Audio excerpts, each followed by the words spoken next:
নমস্কার কৃষক বন্ধুরা, দাদা ভাইয়েরা।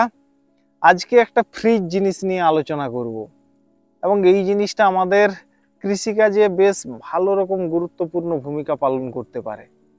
তো এটা আমরা অনেকেই জানি, আবার অনেকেই একে সেরকম একটা পাত্তা দিতে চায় না, গুরুত্ব দিতে চায় না। তো সেই ফ্রিজ জিনিসটা একটু দেখে নিন। এই দেখুন, আমার হাতের কাছে যেটা দেখছেন, এটা আর অন্য কিছুই না, কাঠের ছাই। ঠিক আছে, মুড়ি মিল থেকে এনেছি ওই কাঠগুঁড়ির ছাই আর কি। তো এই ছাই এখন তো আমাদের কাঠের উনুন সেরকম ভাবে নেই, শহরে তো নেই, আর গ্রাম বাংলাতেও কাঠের উনুনের পরিমাণ এখন কমে গেছে। এখন গ্যাস এসে গেছে, যদিও আমি বলবো গ্যাসে রান্না করাটাই ভালো।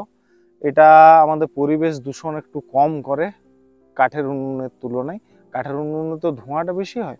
তো এই ছাই আমাদের এই শীতের মরশুমে কি কি কাজে লাগতে পারে, এবং আমরা এই কাঠের ছাই যদি ব্যবহার করি আমাদের বিভিন্ন ফসলে, তাহলে আমরা কি কি বেনিফিট পেতে পারি, এবং সেটাও বিনামূল্যে, সেটা নিয়ে আজকের ভিডিও। তাই অনুরোধ করব ভিডিওটা শেষ পর্যন্ত দেখতে থাকুন। আর যারা এখনো আমার এই চ্যানেলটিকে সাবস্ক্রাইব করেননি, চ্যানেলটিকে সাবস্ক্রাইব করুন। তো কাঠের ছাইয়ের এই শীতের মরশুমে আপনারা বিভিন্ন ফসলে কিভাবে কাজে লাগাবেন সেগুলো তো জানবই।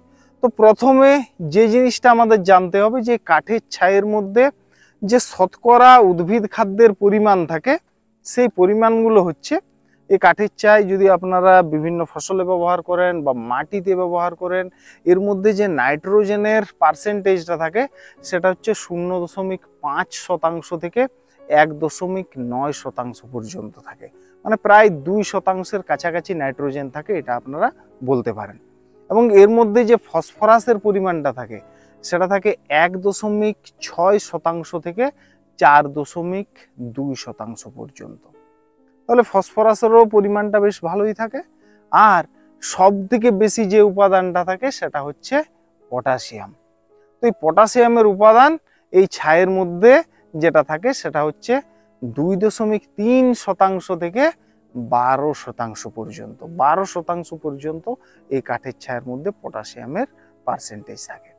তাহলে এই ছাই যদি আমরা ব্যবহার করি জমিতে, সেটা আমাদের যে ফসলের জন্য ব্যবহার করব সেটাও উপকারী, এবং আমরা ফ্রি এখানে নাইট্রোজেন, ফসফরাস এবং পটাশিয়াম পেয়ে যাচ্ছি। দর্শক বন্ধুরা, এই ছাইটা দেখুন, এই শীতকালীন যে কুমড়ো চাষ, সেই কুমড়ো গাছের পাতাতে ব্যবহার করা হয়েছে। এই যে দেখুন, এই দেখুন পুরো পাতার উপরে এই ছাইটাকে ছিটিয়ে দেওয়া হয়েছে। এই পাশেও দেখুন, প্রত্যেকটা কুমড়ো গাছে এই ছাইটা ব্যবহার করা হয়েছে। তো এই ছাইটা যদি আমরা এই যে বিভিন্ন ধরনের লতানো সবজি বা মোটামুটি ধরুন দাঁড়িয়ে থাকা যে সমস্ত ফসলগুলো হয়, সেই ফসলেও যদি ব্যবহার করি, আমরা কি কি উপকার পেতে পারি। এই কুমড়োর জন্য বলবো, আপনারা কুমড়োতে দেখবেন রেড পাম্পকিন বেটেলের প্রচুর আক্রমণ হয়। পাতাগুলোকে গোল খুবলে খুবলে খায় এবং পাতার মধ্যে একাধিক ছিদ্র তৈরি করে দেয়। তো সেই পাম্পকিন বেটেল তার আক্রমণে মোটামুটি 70% পর্যন্ত ঠেকাতে সক্ষম, মানে 70% পর্যন্ত ওর আক্রমণ কমিয়ে দেবে। পাশাপাশি জাব পোকার আক্রমণও কমিয়ে দেবে, নির্মূল করতে পারবে না, ঠিক আছে। এই যে রেড পাম্পকিন বেটেল বলছি, একেও নির্মূল করতে পারবে না। এই যে জাব পোকা বলছি, একেও নির্মূল করতে পারবে না। থ্রিপসের আক্রমণও কিন্তু কমিয়ে দেবে। তাহলে কি হবে, এই যে শোষক পোকাগুলো, এরা যখনই এদের আক্রমণটা কমিয়ে দেবে, তখন কি হবে, গাছ দেখবেন অনেকটা কিন্তু সুস্থ থাকবে, এবং গাছের যে বাড়ন্ত সেটাও কিন্তু খুব দারুণভাবে চলতে থাকবে, এবং এর জন্য আপনাকে কোনো টাকা খরচা করতে হচ্ছে না। পাশাপাশি এই যে শীতকালে যদি আপনারা এই ছাই ব্যবহার করেন, তো এই ছাইটা ব্যবহার করার একটা অ্যাডভান্টেজ পাওয়া যায়। সেই অ্যাডভান্টেজটা কীরকম, আমি একটা উদাহরণ দিচ্ছি আর কি। সেই উদাহরণটা হচ্ছে, দেখবেন অনেক সাধু সন্ত ওনারা কি করেন, কোনো বস্ত্র পরিধান করেন না সারা শরীরে, ওনারা দেখবেন শুধু ছাই মেখে থাকেন। তো ছাই ওনারা যখন এই ঠান্ডার মধ্যেও শীতকালে দেখবেন খালি গায়ে শুধুমাত্র ছাই মেখে থাকেন, এবং তারা ঠান্ডা তাদেরকে কোনোভাবে স্পর্শ করতে পারে না। কারণটা হচ্ছে, ওই যে ছাইটা মাখেন, এটা কি করে, ওনাদের বডির টেম্পারেচারটা ধরে রাখতে কিন্তু সাহায্য করে এই ছাইটা। তো ঠিক তেমনি আমরা যখন এই পাতার উপরে ছাইটা ব্যবহার করব, তখন কি করবে, এই তাপটাকে ধরে রাখতে সাহায্য করবে। এবং শীতকালে এই তাপের অভাবে, পর্যাপ্ত তাপের অভাবে কি হয়, গাছের সেরকম একটা বাড়ন্ত হয় না। বিশেষ করে লতানো সবজি তো বাড়তেই চায় না। তো যদি আপনারা এই লতানো সবজির পাতার উপরে এই পোড়ানো ছাইটা ব্যবহার করেন, তাহলে এই গাছের টেম্পারেচারটা মেনটেন করবে খুব সুন্দরভাবে। এবং গাছের যে বৃদ্ধির পরিমাণটা, মানে শীতকালে ন্যাচারাল যে বৃদ্ধিটা হয় তার থেকে কিন্তু এটা প্রয়োগ করলে আপনারা গাছের বৃদ্ধির পরিমাণটা একটু হলেও বাড়াতে পারবেন। এই অ্যাডভান্টেজটা কিন্তু আপনারা পাবেন। এই লতানো সবজির ছোট অবস্থায় যে লিফ কার্লের সমস্যাগুলো আছে, এই দেখুন পাতার মধ্যে একটু হালকা বিকৃতি লক্ষ্য করা যাচ্ছে, ঠিক আছে, ঢেউ খেলানো ভাব।